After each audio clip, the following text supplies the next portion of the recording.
بومارو نے اس سے مخاطب ہو کر کہا، بوس دو ہی صورتیں ہیں، یا تو ہم یہ مشن چھوڑ کر واپس چلے جائیں یا پھر مشن کی تکمیل سے پہلے اس پرنس آف ڈمپ کو قتل کر دیں تاکہ بعد میں ہم اطمینان سے کام کر سکیں۔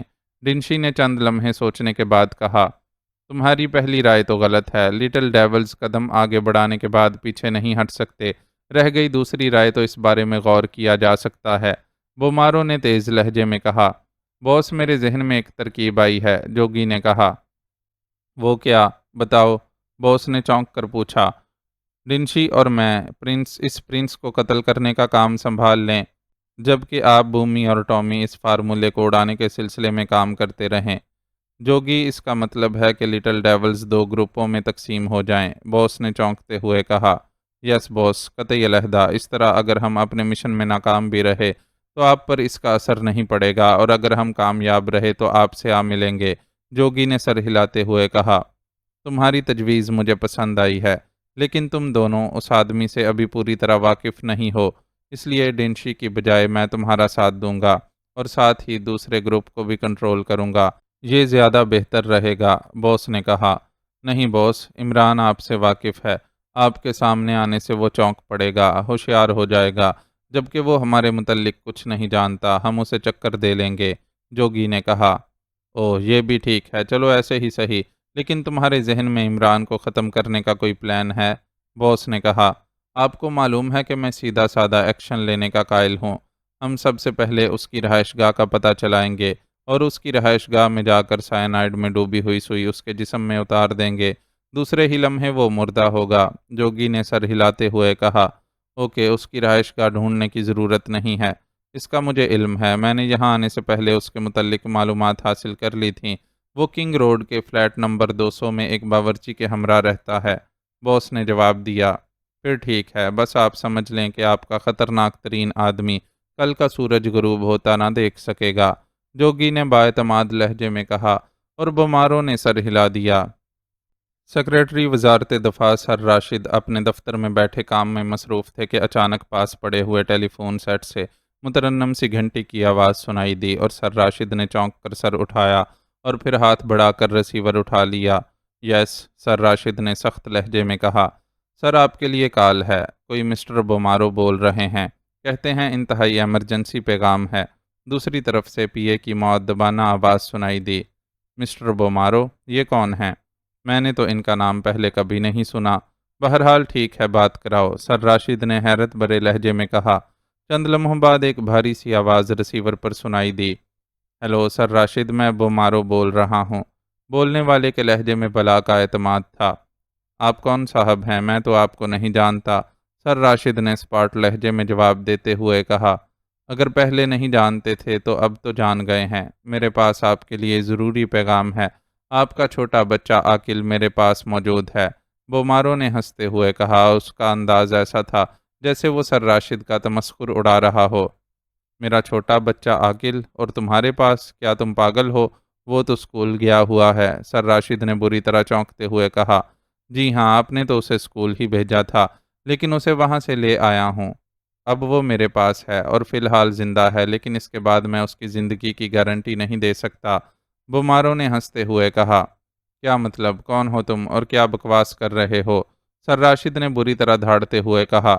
غصے میں آنے کی ضرورت نہیں ہے سر راشد، آپ کا غصہ آپ کے بیٹے کے لیے نقصان دہ بھی ثابت ہو سکتا ہے، مجھے بچوں کو تڑپا تڑپا کر مارنے میں لطف آتا ہے، یقین نہ آئے تو میں آپ کو تجربہ کراؤں، دوسری طرف سے بومارو نے کہا، اور سر راشد حیرت اور غصے سے بت بنے رہ گئے، ان کے منہ سے کوئی لفظ نہ نکلا، دوسرے لمحے وہ بری طرح اچھل پڑے جب انہیں ریسیور میں سے عاقل کی چیخیں سنائی دیں، یوں لگتا تھا جیسے اس پر تشدد کیا جا رہا ہو، وہ بار بار ابو ابو پکار رہا تھا اور بری طرح سسک اور چیخ رہا تھا، سر راشد اس کی آواز اچھی طرح پہچانتے تھے، یہ ان کا اکلوتا بیٹا تھا جو 7 بیٹیوں کے بعد پیدا ہوا تھا، اور سر راشد تو اس کی طرف انگلی بھی نہ اٹھانے دیتے تھے، چہ جائے کہ اس پر تشدد کیا جا رہا تھا۔ سر راشد، یہ تو بس ہلکا سا نمونہ تھا، دوسرے لمحے بومارو کی آواز دوبارہ سنائی دی، انداز مضحکہ اڑانے والا تھا۔ اوہو، یہ تم نے کیا کیا؟ آخر کیوں کیا؟ تم کیا چاہتے ہو؟ خدا کے لیے مجھے بتاؤ، عاقل پر تشدد نہ کرو، میں نے اسے کبھی بھول کر بھی نہیں مارا۔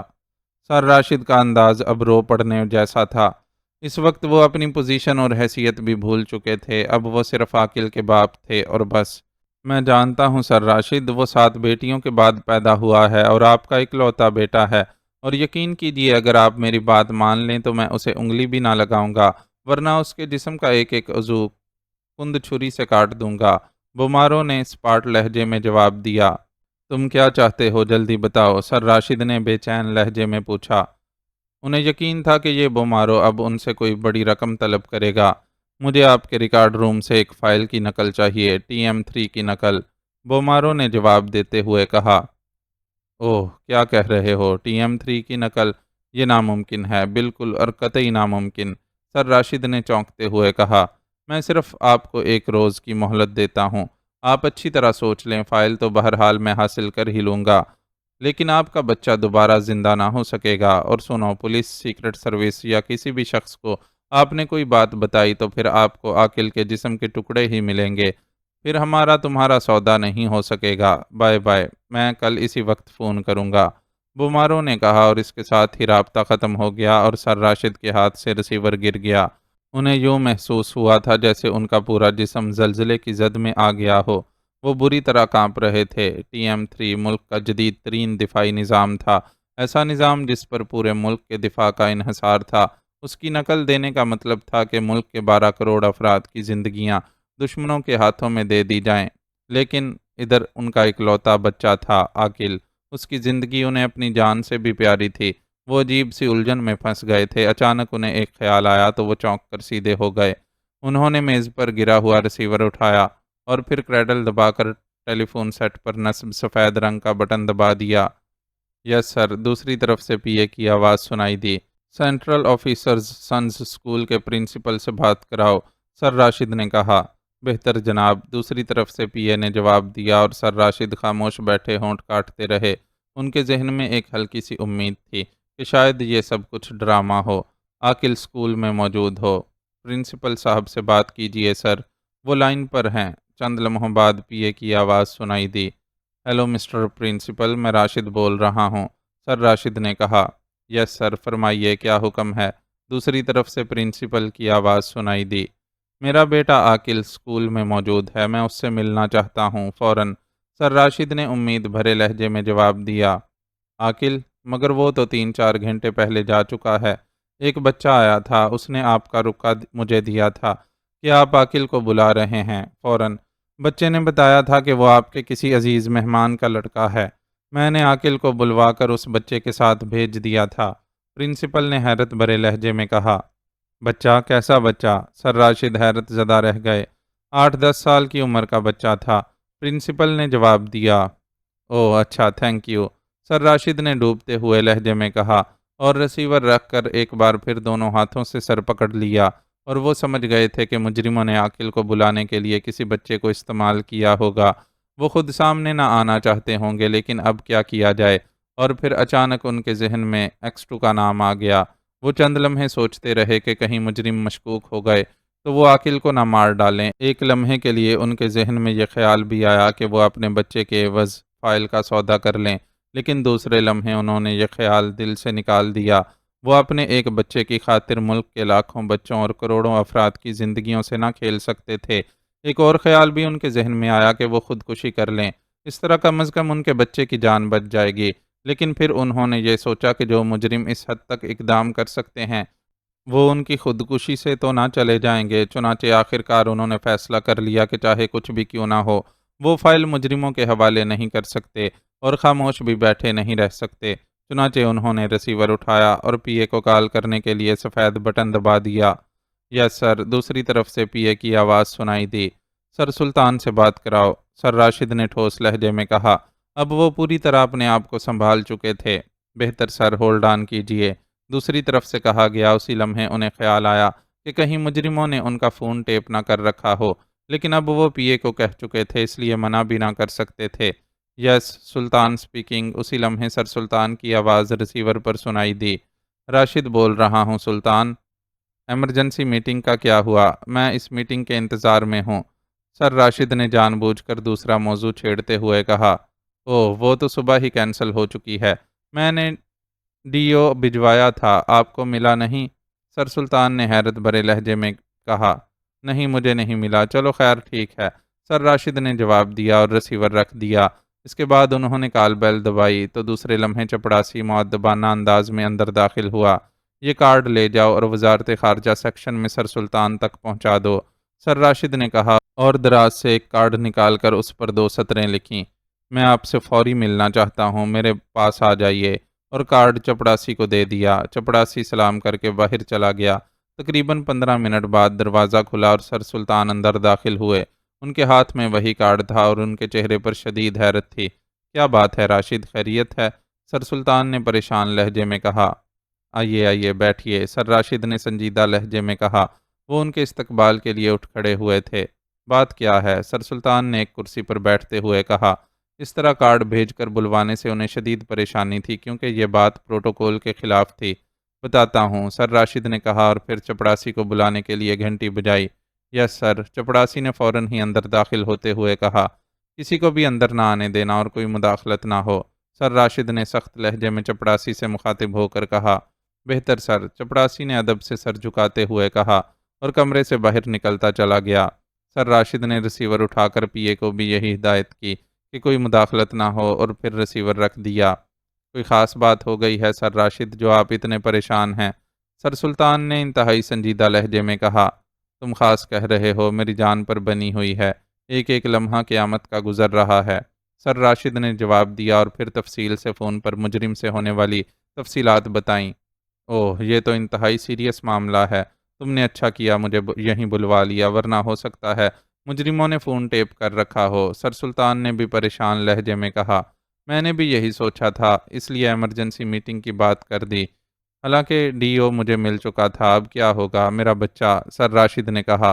حوصلہ رکھو، میں ابھی ایکس 2 سے بات کرتا ہوں، تم اپنے گھر والوں کو حوصلہ دو اور انہیں صرف یہی کہہ دو کہ تم نے خود بچے کو کہیں بھجوا دیا ہے تاکہ وہ پریشان نہ ہوں۔ سر سلطان نے سر راشد کو حوصلہ دیتے ہوئے کہا۔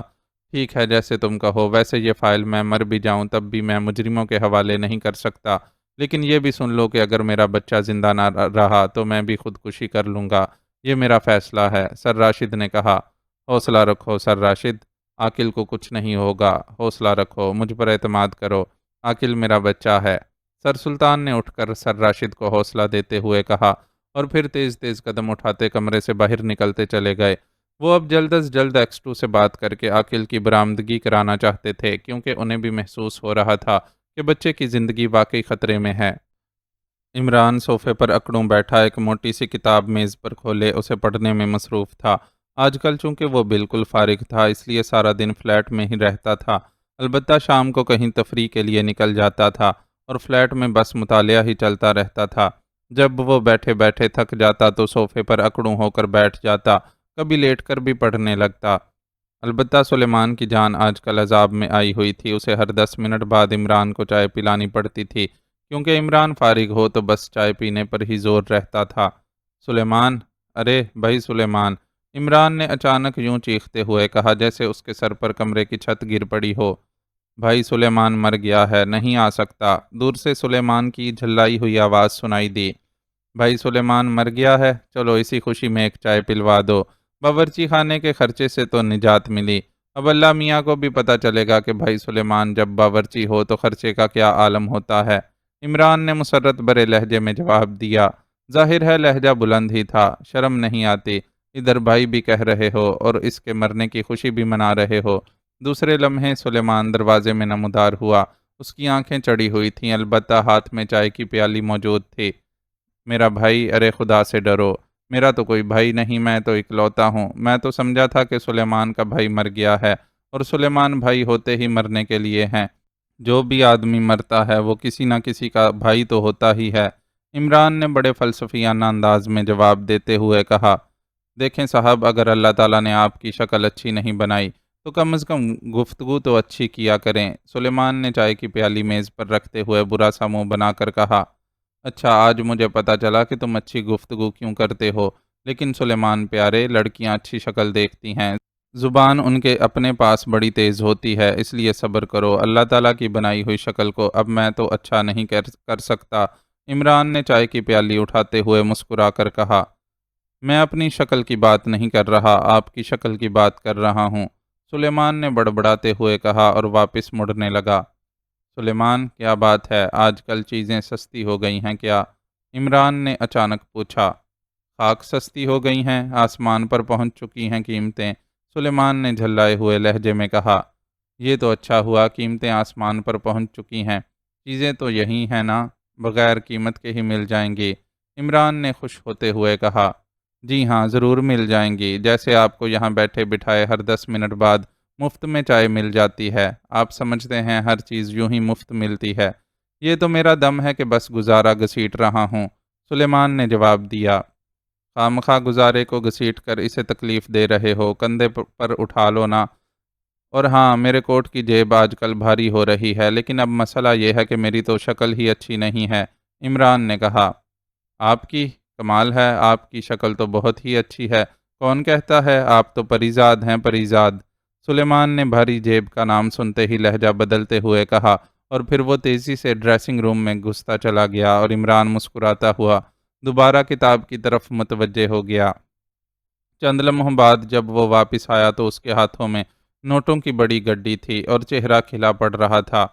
بہت بہت شکریہ صاحب، کم از کم آج کا گزارا تو ہو ہی جائے گا، کل پھر دیکھا جائے گا، سلیمان نے کہا، اور اس سے پہلے کہ عمران کوئی جواب دیتا وہ نوٹوں کی گڈی سمیت کمرے سے نکلتا چلا گیا اور عمران مسکراتا ہوا دوبارہ کتاب کی طرف متوجہ ہو گیا۔ سلیمان سے نوک جھونک کر کے اس کا ذہن تر و تازہ ہو گیا تھا۔ اسی لمحے کال بیل کی آواز سنائی دی اور پھر مسلسل بجتی ہی چلی گئی۔ ارے دیکھو سلیمان، کون آ گیا ہے؟ کمال ہے، لوگ بھی انتظار میں ہوتے ہیں، ادھر پیسے باورچی خانے میں پہنچے، ادھر لوگ انہیں ختم کرنے کے لیے آ جاتے ہیں، عمران نے چیختے ہوئے کہا۔ پھر اسے دروازہ کھلنے کی آواز سنائی دی۔ سلیمان شاید دروازے پر پہنچ چکا تھا۔ بیٹھے تو ہیں لیکن وہ بچوں سے نہیں ملتے، سلیمان کی آواز سنائی دی، اور بچوں کا نام سنتے ہی عمران چونک پڑا، اسے کل شام سکائی فال میں ہونے والا واقعہ یاد آ گیا۔ کون ہے سلیمان؟ عمران نے زوردار لہجے میں کہا، اور دوسرے لمحے وہ یوں چونک پڑا کیونکہ اس نے ڈرائنگ روم کے دروازے پر دو بچوں کو کھڑے دیکھا۔ کیا ہم اندر آ سکتے ہیں پرنس؟ ان میں سے ایک بچے نے بڑے مؤدبانہ لہجے میں کہا، اور عمران اب اسے پہچان چکا تھا، یہ وہی بچہ تھا جس نے اس سے ہار لیے تھے۔ او لٹل ڈیولز، آؤ بھائی آؤ، ہار واپس کرنے کا بے حد شکریہ، عمران نے مسکراتے ہوئے کہا، اور وہ دونوں اندر آ گئے۔ عمران ان کے انداز دیکھ کر سوچنے لگا کہ بالکل بڑے لوگوں کی طرح حرکتیں کر رہے ہیں۔ وہ دونوں سامنے والے صوفے پر آ کر بیٹھ گئے۔ پرنس، رات تو آپ کے بڑے ٹھاٹھ تھے، لیکن اب تو آپ کسی ٹٹ پونجیے کی طرح لگ رہے ہیں۔ یہ چھوٹا سا فلیٹ، کہاں گئی وہ آپ کی ریاست؟ ایک بچے نے ناگوار سے انداز میں ادھر ادھر دیکھتے ہوئے کہا۔ پہلے یہ بتاؤ کہ یہاں کا پتہ تمہیں کس نے دیا؟ عمران نے قدرے سنجیدہ ہوتے ہوئے کہا۔ اس بات کو چھوڑیں پرنس، ہماری بات کا جواب دیں، یا پھر تسلیم کر لیں کہ آپ ہیروں اور موتیوں کی طرح نقلی پرنس ہیں، اسی بچے نے برا سا منہ بناتے ہوئے کہا۔ اگر میں تسلیم کر لوں تو کیا تمہارا قد بڑھ جائے گا؟ عمران نے مسکراتے ہوئے کہا۔ ظاہر ہے وہ بچوں کے ساتھ کیا بحث کر سکتا تھا، ہمارا قد تو عمر کے ساتھ ساتھ ہی بڑھے گا، البتہ آپ کی عمر گھٹ گئی ہے نقلی پرنس، اسی بچے نے بڑے طنزیہ انداز میں کہا، اور پھر دوسرے لمحے اس کا کوٹ کی جیب میں موجود ہاتھ تیزی سے باہر آیا، اس کے ہاتھ میں زہریلی سوئیاں پھینکنے والی مشین تھی۔ عمران کی چھٹی اور ساتویں ساری حصوں نے یکلخت خطرے کا الارم بجایا، اور عمران جو صوفے پر اکڑوں بیٹھا ہوا تھا، بجلی کسی تیزی سے صوفے سمیت پیچھے کی طرف الٹ گیا، اور مشین سے نکلنے والی سوئی صوفے کے سپرنگوں میں پھنس کر رہ گئی۔ عمران نے تیزی سے گرتے ہی انتہائی پھرتی سے صوفہ ان دونوں پر اچھال دیا، مگر وہ دونوں بجلی کسی تیزی سے چھلانگ لگا کر ایک طرف ہٹ گئے، اور صوفہ اس صوفے پر جا پڑا جس پر ایک لمحہ قبل وہ دونوں بیٹھے ہوئے تھے۔ اب عمران اور وہ دونوں ایک بار پھر آمنے سامنے تھے۔ ایک نے انتہائی پھرتی سے دوسری بار عمران پر سوئی پھینکی، مگر عمران نہ صرف بجلی کسی تیزی سے ایک طرف ہٹا، بلکہ اس بار اس نے ٹانگ کی مدد سے چھوٹی میز ان پر اچھال دی، لیکن وہ دونوں ضرورت سے زیادہ ہی تیز تھے۔ دونوں یکلخت نیچے بیٹھ گئے، اور چھوٹی میز پوری قوت سے اڑتی ہوئی ان کے سروں کے اوپر سے گزر کر دروازے میں اسی لمحے نمودار ہونے والے سلیمان کے منہ پر پڑی، اور سلیمان چیختا ہوا پشت کے بل گلی میں ڈھیر ہو گیا۔ ان دونوں بچوں کی اپنی پشت پر سلیمان کی اچانک چیخ سن کر ایک لمحے کے لیے توجہ بٹی، اور اسی لمحے سے عمران نے فائدہ اٹھایا، اور وہ اڑتا ہوا ان دونوں پر جا پڑا۔ مگر وہ دونوں بھی بجلی کی سی تیزی سے الٹی کلابازی کھاتے ہوئے زمین سے اٹھنے کی کوشش کرتے ہوئے سلیمان کے جسم سے ہوتے ہوئے بیرونی گلی میں جا گرے، اور پھر اس سے پہلے کہ عمران اٹھ کر ان کی طرف لپکتا، وہ دونوں بجلی کی سی تیزی سے دوڑتے ہوئے بیرونی دروازہ پار کر کے باہر نکل گئے، اور عمران ایک طویل سانس لیتا ہوا کھڑا ہو گیا۔ سلیمان بھی کراہتا ہوا کھڑا ہو گیا۔ یہ بچے تھے یا آفتیں؟ سلیمان نے حیرت بھرے لہجے میں کہا۔ کسی کتاب میں نے ایک فلاسفر کا قول پڑھا تھا کہ بچہ انسان کا باپ ہے۔ میں اس پر بے حد ہنسا تھا، لیکن آج واقعی پتہ چل گیا کہ وہ فلاسفر سچا تھا، اس کا واسطہ بھی ایسے ہی بچوں سے پڑا ہوگا۔ عمران نے مسکراتے ہوئے کہا، اور پھر آگے بڑھ کر اس نے ایک طرف پڑی ہوئی زہریلی سوئیاں پھینکنے والی مشین اٹھا لی، جو اچانک جھٹکا لگنے کی وجہ سے اس کے ہاتھ سے نکل گئی تھی۔ عمران نے غور سے اس مشین کو دیکھا، اس میں ابھی 1 درجن کے قریب سوئیاں موجود تھیں، اور سوئیوں کی نوکوں پر لگا ہوا سبز رنگ ظاہر کر رہا تھا کہ ان کے سرے سیانائڈ زہر میں بجھے ہوئے ہیں۔ اگر یہ سوئی معمولی سی بھی چبھ جاتی تو عمران دوسرا سانس نہ لے سکتا تھا۔ دروازہ بند کر دو سلیمان، ورنہ ہو سکتا ہے یہ شیطان دوبارہ آ جائیں۔ عمران نے الٹے ہوئے صوفے کی طرف بڑھتے ہوئے کہا، جو ابھی تک دروازے میں کھڑا اندر الٹے ہوئے صوفوں کو حیرت سے دیکھ رہا تھا۔ شاید وہ سوچ رہا تھا کہ یہ سب کچھ ان بچوں کی وجہ سے ہوا ہے جو اس کی ٹانگوں کے درمیان سے نکل کر اندر آ گئے تھے، اور وہ انہیں روکتا ہی رہ گیا تھا۔ عمران کے کہنے پر سلیمان چونکا اور تیزی سے بیرونی دروازے کی طرف بڑھ گیا۔ عمران نے صوفے کے سپرنگوں میں پھنسی ہوئی زہریلی سوئی نکالی اور اسے اس مشین میں ڈال دیا، کیونکہ یہ سوئی کسی بھی لمحے کسی کے لیے بھی جان لیوا ہو سکتی تھی۔ پھر مشین جیب میں ڈال کر عمران واپس مڑا۔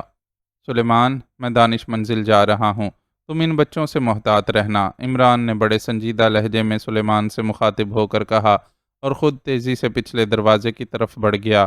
اب وہ تیزی سے ایک پہلو پر سوچ رہا تھا، جس انداز میں ان بچوں نے اس پر سائنائڈ کی سوئی سے حملہ کیا تھا، اور پھر جس انداز میں انہوں نے اپنے آپ کو بچایا تھا، ایسا صرف مشاک مجرم ہی کر سکتے تھے۔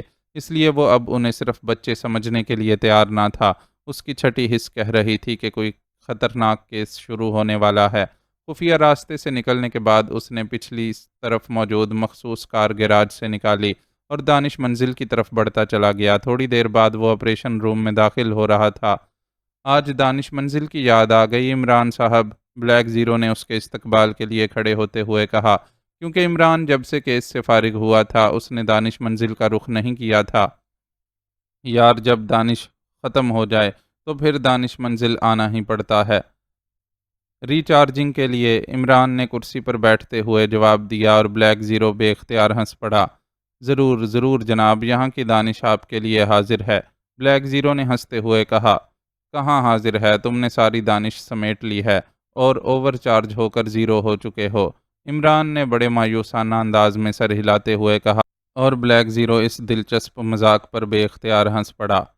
اچھا، لائبریری میں ایک فائل ہوگی لانگ ناٹ کی، وہ لے آؤ، عمران نے سنجیدہ ہوتے ہوئے کہا۔ Long not? مگر وہ مجرم تو مر چکا ہے کئی سال پہلے، بلیک زیرو نے حیرت بھرے لہجے میں کہا۔ ہو سکتا ہے اس کا کوئی بچہ پیدا ہو گیا ہو، شارٹ لیس، عمران نے لانگ ناٹ کے الفاظ کو الٹاتے ہوئے کہا، اور بلیک زیرو مسکراتا ہوا کرسی سے اٹھ کر لائبریری کی طرف بڑھتا چلا گیا۔ عمران کے ذہن میں ایک ہلکا سا خاکہ ابھرا تھا کہ لانگ ناٹ مجرم کے ساتھ ایک بونا بھی تھا، جس کا نام تو شاید بومارو تھا، لیکن عمران نے اس کا نام لٹل ڈیول رکھا ہوا تھا، اور بعد میں وہ اسی نام سے مشہور ہو گیا تھا۔ لانگ ناٹ کے مرنے کے بعد اس لٹل ڈیول کا تذکرہ پھر کبھی سننے میں نہ آیا تھا، لیکن اب کل رات ان بچوں کا لٹل ڈیولز کا نام استعمال کرنا اور پھر اس طرح فلیٹ میں آ کر اس پر حملہ کرنے سے ظاہر ہو رہا تھا کہ معاملہ کچھ گڑبڑ ہے۔ ہو سکتا ہے کہ اسی لٹل ڈیولز نے اپنی طرح کے بونے اکٹھے کر کے لٹل ڈیولز کے نام سے تنظیم بنا لی ہو، کیونکہ بومارو کو تو وہ شکل سے اچھی طرح جانتا تھا۔ ان دونوں میں سے کوئی بھی بومارو نہیں تھا، اور یہ بات بھی عمران جانتا تھا کہ بومارو ایک عجیب الخلقت انسان تھا جو شکل و صورت سے بالکل ہی معصوم بچہ لگتا تھا، لیکن تھا وہ عمر اور ذہانت کے لحاظ سے پورا مرد۔ اسے بونا نہ کہا جا سکتا تھا، کیونکہ بونے صرف قد میں چھوٹے ہوتے ہیں، ورنہ ان میں عمر کے پورے آثار ظاہر ہوتے ہیں۔ ان بچوں کے لڑنے اور پھر حملہ کرنے کا انداز صاف بتا رہا تھا کہ شکل و صورت سے معصوم نظر آنے والے یہ دونوں بچے بھی عمر اور ذہانت کے لحاظ سے بڑے ہیں۔ یہ لیجئے، بلیک زیرو نے فائل عمران کے سامنے رکھتے ہوئے کہا۔ اور عمران جو اپنے خیالات میں گم تھا چونک پڑا۔ اس نے فائل کھولی اور اس کے مطالعے میں مصروف ہو گیا۔ ابھی اس نے پہلا ہی صفحہ پڑھا تھا کہ میز پر پڑے ہوئے ٹیلی فون کی گھنٹی بج اٹھی۔ بلیک زیرو نے ہاتھ بڑھا کر ریسیور اٹھا لیا۔ X2 بلیک زیرو کے حلق سے مخصوص آواز برآمد ہوئی۔ یس سر، موجود ہیں۔ دوسری طرف سے بات سنتے ہی بلیک زیرو مؤدبانہ اور اصل آواز میں بولا اور عمران چونک پڑا۔ سر سلطان کا فون ہے، وہ آپ سے بات کرنا چاہتے ہیں۔ بلیک زیرو نے ریسیور عمران کی طرف بڑھاتے ہوئے کہا۔ یس سر، عمران سے سر سلطان کو کیا کام پڑ سکتا ہے؟ عمران نے ریسیور ہاتھ میں لیتے ہوئے کہا۔ عمران، ایک خوفناک واقعہ ہو گیا ہے۔ کسی مجرم نے سیکریٹری وزارت دفاع سر راشد کے چھوٹے بچے عاقل کو اسکول سے اغوا کر لیا ہے، اور اب وہ انہیں دھمکی دے رہا ہے کہ اگر انہوں نے اسے جدید دفاعی نظام پر مشتمل اہم ترین فائل کی نقل نہ دی تو وہ ان کے بچے کو ہلاک کر دے گا۔ سر سلطان نے جلدی بات کرتے ہوئے کہا۔ انہیں شاید خطرہ تھا کہ عمران ان کی بات سننے کی بجائے مذاق میں لگا رہے گا۔ تو سر راشد نے چھوٹے بچے رکھے ہی کیوں ہوئے ہیں؟ چھوٹے بچے تو ایک مسئلہ ہیں، لٹل ڈیولز۔ عمران نے یوں جواب دیا جیسے سر سلطان نے اتنی اہم بات کی بجائے کوئی عام سا مذاق کیا ہو۔ ڈونٹ بی کریزی، یہ انتہائی اہم ترین مسئلہ ہے اور تم مذاق کر رہے ہو۔ سر سلطان کو کچھ ضرورت سے زیادہ ہی غصہ آ گیا۔ وہ شاید بے حد پریشان تھے، اس لیے عمران کا یہ بے موقع مذاق انہیں کھل گیا۔ میں مذاق نہیں کر رہا۔ آج کل بچے ہی ہر طرف مسئلہ بنے ہوئے ہیں۔ اسکائی فال جاؤ تو وہاں بچے، فلیٹ میں بیٹھو تو وہاں بچے، اور اب ان سے بچ کر دانش منزل میں پناہ لی ہے تو یہاں بھی بچے کا ہی مسئلہ ہے۔ عمران نے سنجیدہ لہجے میں جواب دیتے ہوئے کہا۔ جو میں کہہ رہا ہوں وہ سنو، خواہ مخواہ کی بکواس سے کوئی فائدہ نہیں۔ سر راشد کی ذہنی حالت اپنے بچے کے اغوا کی وجہ سے خاصی بگڑی ہوئی ہے۔ اگر ان کا بچہ فوری طور پر برآمد نہ ہوا تو ہو سکتا ہے وہ ملک کے مفاد کے خلاف کوئی فیصلہ کر بیٹھیں۔ سر سلطان نے پہلے سے زیادہ غصیلے لہجے میں کہا۔ ان کا انداز گفتگو بتا رہا تھا کہ وہ خود بھی ذہنی طور پر پریشان ہیں۔ مثلاً وہ کیا کر سکتے ہیں؟ عمران نے اس بار سپاٹ لہجے میں جواب دیا۔ ہو سکتا ہے وہ خفیہ طور پر مجرم کو اس اہم فائل کی کاپی مہیا کر دیں۔ سر سلطان نے جواب دیا۔ تو ایسا کریں کہ وہ فائل ان کی کسٹڈی سے نکلوا کر دانش منزل بھجوا دیں، خدشہ ختم ہو جائے گا۔ عمران نے روکھے سے لہجے میں کہا۔ اور ان کا بچہ، سر سلطان نے جھلائے ہوئے لہجے میں کہا۔ اللہ صبر کرنے والوں کے ساتھ ہے۔ سیکرٹ سروس تو ان کے لیے دعا ہی کر سکتی ہے کہ اللہ تعالیٰ انہیں اس کا بہترین نعم البدل عطا فرمائے۔ عمران کا لہجہ انتہائی سپاٹ تھا۔ تمہیں کیا ہو گیا ہے عمران؟ کیا تمہیں احساس نہیں ہے کہ ایک باپ کے لیے، اور پھر جو اتنے اہم عہدے پر ہو، یہ کتنا خطرناک واقعہ ہے؟ ہم ان کی کسٹڈی سے کون کون سی فائلیں نکلوائیں گے؟ تم فوراً ان کا بچہ برآمد کراؤ اور اس مجرم کو پکڑو۔ سر سلطان نے غصیلے لہجے میں کہا۔ ان کے لہجے میں ایسی جھلاہٹ تھی جیسے وہ عمران کو کچا چبانے کے لیے دانت پیس رہے ہوں۔ اس کی ایک اور بہترین صورت بھی ہو سکتی ہے کہ آپ انہیں اس اہم عہدے سے ہٹا دیں۔ نہ رہے گا بانس، نہ بجے گی بانسری۔ اور جہاں تک بچے کی برآمدگی کا تعلق ہے، پولیس میں پرچہ درج کرا دیں، ریڈیو پر اعلان نشر کرا دیں۔ اب سیکرٹ سروس کا یہ کام نہیں کہ وہ اغوا شدہ بچے برآمد کراتی رہے۔ عمران کا لہجہ بدستور روکھا تھا۔ یو شٹ اپ، مجھے نہیں معلوم تھا کہ تم اس قدر سرد مہر بھی ہو سکتے ہو۔ میں صدر مملکت سے بات کرتا ہوں۔ سر سلطان غصے کی شدت سے چیخ پڑے۔ اچھا خیال ہے، وہ یقیناً بچے برآمد کرانے کے ماہر ہوں گے، عمران نے جواب دیا۔ عمران کے اس جواب پر دوسری طرف کافی دیر تک خاموشی طاری رہی۔ یوں لگتا تھا جیسے سر سلطان غصے کی شدت کی بنا پر خاموش ہو گئے ہوں۔ ان سے بولا نہ جا رہا تھا۔ عمران ان کی ذہنی کیفیت کو اچھی طرح سمجھ رہا تھا۔ پھر اس کے چہرے پر ہلکی سی مسکراہٹ ابھری۔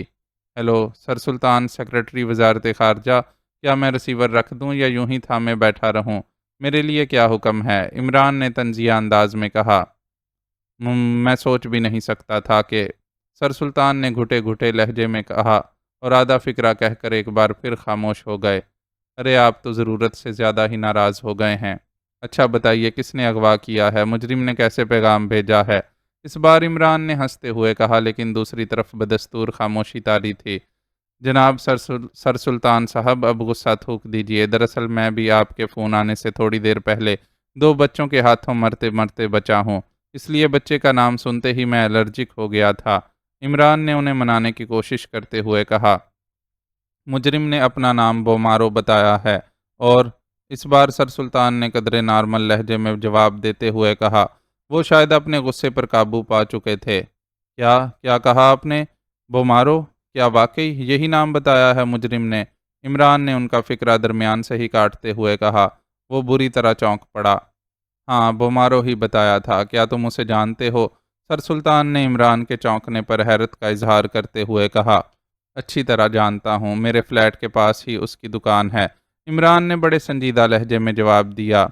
دکان ہے؟ کس چیز کی دکان ہے؟ سر سلطان کے لہجے میں بے پناہ حیرت تھی۔ دھوبی ہے جناب، جدی پشتی دھوبی ہے، عمران نے کہا۔ تم پھر پٹڑی سے اترنے لگے۔ دھوبی کو کیا پڑی ہے کہ دفاعی نظام کی فائل مانگتا پھرے؟ سر سلطان کے لہجے میں ایک بار پھر غصہ ابھر آیا۔ او جناب، آپ پھر ناراض ہونے لگے، آپ نے سوال ہی ایسا کیا ہے۔ بہرحال آپ اس وقت کہاں سے بول رہے ہیں؟ عمران نے پوچھا۔ اپنے آفس سے، سر سلطان نے جواب دیا۔ اور سر راشد کہاں ہیں؟ عمران نے پوچھا۔ اپنے دفتر میں بیٹھے ہیں۔ کیوں؟ سر سلطان نے حیران ہوتے ہوئے پوچھا۔ یہ انتہائی اہم اور سیریس مسئلہ ہے۔ بومارو ایک خوفناک مجرم ہے۔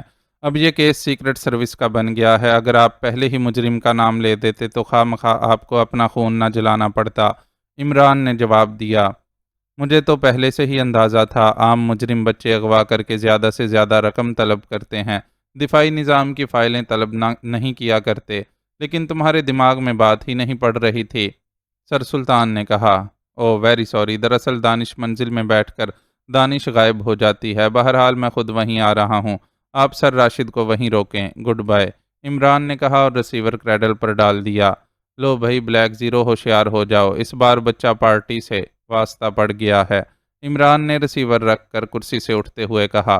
بچہ پارٹی؟ میں سمجھا نہیں، بلیک زیرو نے حیرت بھرے لہجے میں کہا، اور عمران نے مختصر طور پر اب تک گزرنے والے واقعات کے متعلق بلیک زیرو کو بتایا اور پھر تیزی سے ڈرائنگ روم کی طرف بڑھتا چلا گیا۔ وہ شاید سیکریٹریٹ کے دفتر میں جانے کے لیے ڈھنگ کا لباس پہننا چاہتا تھا، چنانچہ تھوڑی دیر بعد وہ باہر آیا تو اس نے بادامی رنگ کا بہترین تراش کا سوٹ پہن رکھا تھا۔ تو یہ بومارو لانگ نوٹ کا وہی ساتھی ہے، لٹل ڈیول، بلیک زیرو نے کہا۔ بالکل وہی، اب اس میں کوئی شک والی بات نہیں رہی، اور وہ اکیلا نہیں ہے بلکہ اپنے جیسوں کا ایک پورا گروپ لے کر آیا ہے، عمران نے دروازے کی طرف بڑھتے ہوئے کہا۔ میرے لیے کیا حکم ہے؟ بلیک زیرو نے کہا۔ اگر ہو سکے تو ایک دو بچے تم بھی پیدا کر لو، عمران نے بڑے سنجیدہ لہجے میں مشورہ دیتے ہوئے کہا، اور دوسرے لمحے وہ دروازہ کراس کر کے برآمدے میں سے ہوتا ہوا مین گیٹ کی طرف بڑھتا چلا گیا۔ تھوڑی دیر بعد اس کی کار دانش منزل سے نکل کر سیکریٹریٹ کی طرف دوڑی چلی جا رہی تھی۔ جوگی اور ڈنشی دونوں بڑے اعتماد سے عمران کو قتل کرنے کے لیے فلیٹ میں داخل ہوئے تھے، لیکن عمران کی بے پناہ پھرتی اور تیزی کی وجہ سے انہیں وہاں سے ناکام ہو کر فرار ہونا پڑا تھا۔ سوئیاں پھینکنے والی مشین بھی وہیں رہ گئی تھی۔ وہ دونوں دوڑتے ہوئے فلیٹ کی سیڑھیاں اترے اور انتہائی تیزی سے قریبی باڑ کے پیچھے چھپ گئے۔ چونکہ ان کے قد چھوٹے تھے اس لیے باڑ ان کے لیے بہترین پناہ گاہ تھی۔ وہ دونوں ہانپ رہے تھے، ان کے چہرے اترے ہوئے تھے اور نظریں باڑ سے فلیٹ کی سیڑھیوں پر جمی ہوئی تھیں، لیکن جب کافی دیر تک ان کے پیچھے کوئی نہ آیا تو انہوں نے اطمینان کے سانس لیے۔ پہلی بار ہم ناکام ہوئے ہیں ڈنشی، جوگی نے کہا۔ ناکام کہاں ہوئے ہیں جوگی، یہ تو پہلا حملہ تھا، اب دوسرا کریں گے اور اس وقت تک حملے کرتے رہیں گے جب تک یہ پرنس ختم نہیں ہو جاتا، ڈنشی نے بڑے بااعتماد لہجے میں کہا۔ لیکن اب مشین بھی ہاتھ سے گئی، جوگی نے ہونٹ کاٹتے ہوئے کہا۔ تو کیا ہوا؟ میرے پاس الاسٹک ٹیپ بم ہے، میں اس پورے فلیٹ کو ہی اڑا دیتا ہوں، ڈنشی نے کہا، اور جوگی اس کی بات سن کر اچھل پڑا۔ ویل ڈن، بہت اچھا آئیڈیا ہے، کہاں ہے بم؟ نکالو، میں اسے ابھی لگا آتا ہوں، جوگی نے کہا۔ دو بم ہیں، ایک آگے کی طرف لگاؤ اور ایک پچھلی طرف لگا دیتے ہیں، ٹائم ایک ہی رکھ دیتے ہیں، پھر دیکھیں گے کس طرح یہ فلیٹ اور یہ پرنس بچتا ہے، ڈنشی نے کہا۔ پھر اس نے کوٹ کی اندرونی جیب سے ایک پتلی سی پٹی نکال کر جوگی کے ہاتھ پر رکھ دی جس پر پلاسٹک کا ٹیپ چڑھا ہوا تھا۔ تم یہ آگے کی طرف اس طرح لگاؤ کہ کسی کی نظر اس پر نہ پڑے اور نقصان بھی پورا ہو، میں پچھلی طرف لگا آتا ہوں، وقت 5 منٹ لگا دینا تاکہ ہم دور نکل سکیں، ڈنشی نے کہا، اور جوگی کے سر ہلانے پر وہ تیزی سے باہر نکلا اور فلیٹ کے ساتھ موجود پتلی سی گلی میں دوڑتا ہوا فلیٹ کی پچھلی طرف دوڑتا چلا گیا، لیکن دوسرے ہی لمحے وہ ٹھٹک کر رک گیا کیونکہ وہ گلی آگے جا کر بند ہو گئی تھی۔ ڈنشی ایک لمحے کے لیے رکا، پھر اس نے کوٹ کی اندرونی جیب میں ہاتھ ڈال کر لوہے کا ایک گچھا نکالا اور اسے تیزی سے کھولنے لگا۔ چند لمحوں بعد وہ گچھا 2 علیحدہ حصوں میں ہو گیا، یہ انگلیوں پر پہننے والے